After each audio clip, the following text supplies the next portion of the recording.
Hello everybody and welcome to Storm Raids, and today is day 19 of Vlogmas.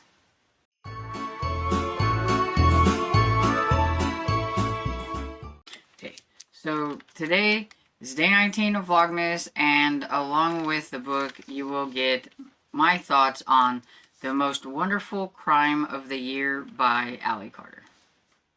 So let's get into the book.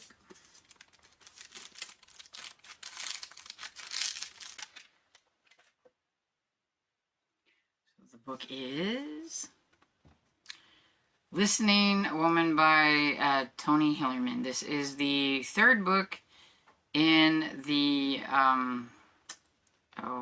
Lee Porn and Chi series. I've been wanting to read more in this series, and so I was thinking I need to put some more of my kind of retro-y mysteries on here, and so I thought this was a good opportunity to do that. The funny thing that so far about this series is that I have yet to meet Chi out of the Lee Porn and Chi. He's not been in any of these books so far. It has just been Joe Lee Porn. I don't even think he comes in until number 4 or number 5, and then it's weird because he's there and then Joe is gone, and then eventually they're together as Lee Porn and Chi. So it's very weird how the series starts out like that. I think the reason though is because this series used to be called, I believe, the Navajo Mysteries, and so it didn't matter. And then they decided, I guess, to change the name. But this one says, state police and FBI are baffled when an old man and a teenage girl are brutally murdered. The blind Navajo listening woman speaks of ghosts and of witches, but Lieutenant Lee Porn of the Navajo Tribal Police knows his people as well as he knows cold-blooded killers. His incredible investigation carries him from the dead man's secret to a kidnap scheme to a conspiracy that stretches back more than 100 years. Lee Porn arrives at the threshold of a solution and is greeted with the most violent confrontation of his career. So, sounds kind of fun. This is a HarperCollins book. It is from 1978, and this copy is a printing from 1990. But yeah, I have this whole series up until Tony Hillerman passed on, and he, of course, wasn't writing anymore. His daughter took over, and I'm not sure about his daughter yet. Once I get that far, which I think that's like 18 books or so I got a ways to go, then I will try maybe number 19 by her on ebook or something. Might get it from the library. And if I like her writing style and how she continues on with the series, I may collect hers, but I'm okay right now with just having my collection finished with all the Tony Hillerman books and everything. So, but yeah, I am looking forward to getting into this one and everything. I will say, because they are older, that they definitely can be a little bit drier than I'm used to, but I'm okay with that. I'm getting used to how it's going. This is number 3, and I feel like the more we get into it, probably the better I'll be about it and everything. But they always do sound really interesting. I really like the premise of this one. It sounded really cool, so I'm excited to get to this one. And I know there's a TV series called Dark Winds about this series, and I really like the guy who's playing Joe Lee Porn, so eventually I would like to get to it. But I have heard that they've taken from different books in the series and things, so therefore I feel like I have to read the books first before I try the show. So now for my review of The Most Wonderful Crime of the Year by Ali Carter. So Ali Carter writes mostly young adult type mystery type books, spy books and things like that. She's also wrote a few middle grade books, and I've read a middle grade book, and I've read one young adult book by her, and I've enjoyed them. So I was kind of interesting to see how her adult books would go. Now she has another one that I think came out last year that I had forgotten all about, and it's called The Blonde Identity. And after reading this one, though, I want to go back and I want to read The Blonde Identity because I had a lot of fun with this one. I would say it is rom-com meets cozy mystery. There wasn't a lot of graphic violence or anything like that. The mystery might not be as fast-paced as some people might prefer their mystery and things like that, so that could put some people off. But if you're used to cozy mysteries and things, I think you would like this. I don't think it had a lot of spice or anything like that in it. At least I don't remember any. But that doesn't mean anything because a lot of times I will just blank that out because it's not what I'm there for. But I think there was a couple of times when there was some, like, I don't know, make-out sessions maybe or something. But yeah, I don't think it was spicy or anything. So I'm pretty sure most people could read this and skip over anything that they don't want to read.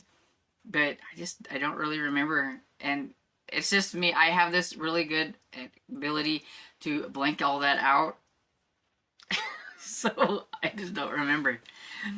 And anyway, so this is about Maggie Chase. She has kind of been dubbed the new, like, queen of cozy mysteries. And then you have Ethan White, who is more of like the bad, big bad thriller guy. And she absolutely can't stand him. And he has no idea why.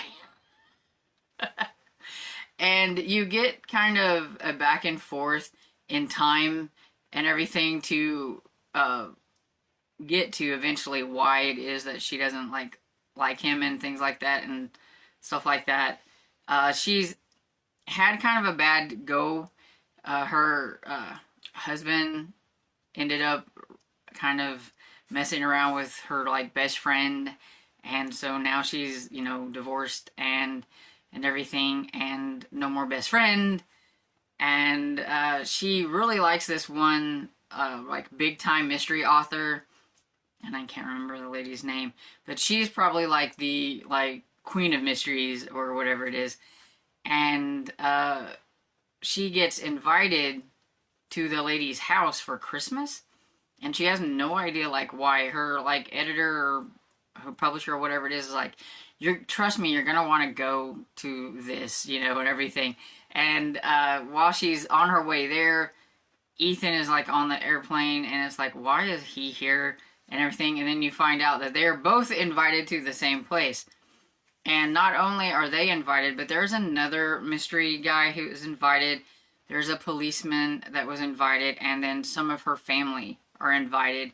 And then she goes missing, and they get kind of snowed in, the bridge is out, phones are down, there's nowhere to go, and there's a killer somewhere maybe, and they've got to try to figure out what's going on.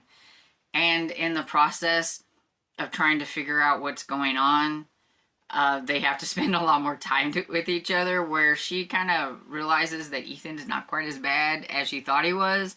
And then it has kind of her flashbacking to certain times.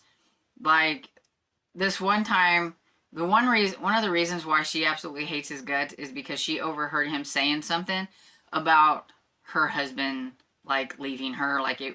We all knew he was going to leave or whatever, but she doesn't get it in the context of what he was meaning. So of course, when she hears that, she just absolutely hates him and everything. But he calls her the wrong name. He calls her Marcy all the time when it's Maggie, and she gets so mad. No matter how many times she says, my name is Maggie, he calls her Marcy. And there's a reason for that, and you find out later on why and everything. So it was kind of fun that, you get to find out why exactly he calls her that and everything. And I like that you get to know, you know, a little bit more about him and everything too, and you find out that he really is a really nice guy. He may be a little egotistical or whatever, but I think sometimes he just does it just to get under her skin and everything. It's like one of those deep down, he's a really nice guy, but he kind of puts this persona of not being, you know, kind of being the bad guy or whatever and stuff. But yeah, they have to try to figure out what's going on, and somebody is taking some shots and everything at Maggie, and so now they think somebody's trying to kill Maggie, and so of course Ethan's trying to protect her and trying to figure out what's going on and all that kind of good stuff. And I really enjoyed it. It was a lot of fun. Definitely kind of nice that it wasn't just like this super cutesy Christmas romance, that there was this mystery element along with it, which is what I really enjoyed, I think. Because sometimes I get kind of tired of the super gooey Christmas romances, so it was kind of fun to have something a little different put in this one. And I would give this probably about 4.5 stars, 4.5 stars. I really didn't like it. It was a lot of fun. Like I said, now I want to try her other adult book, because if it's as fun as this one was for me, then I'm sure I'll probably enjoy it as well. And so I think if you like a book that doesn't have, like, it's not like super romancy, I don't think. I do think it's more on the mystery side, that I think you would enjoy this even with the romance in it if you're not big on romance and stuff. It was a lot of fun, so I would give it a try and everything. But yeah, so I like that one, so hope you check that one out and everything. And let me know, have you ever read Tony Hillerman before? I'd like to know down in the comments. And I hope you enjoyed this video, and if you did, please give it a thumbs up and subscribe, and I will see you all in the next video. Bye!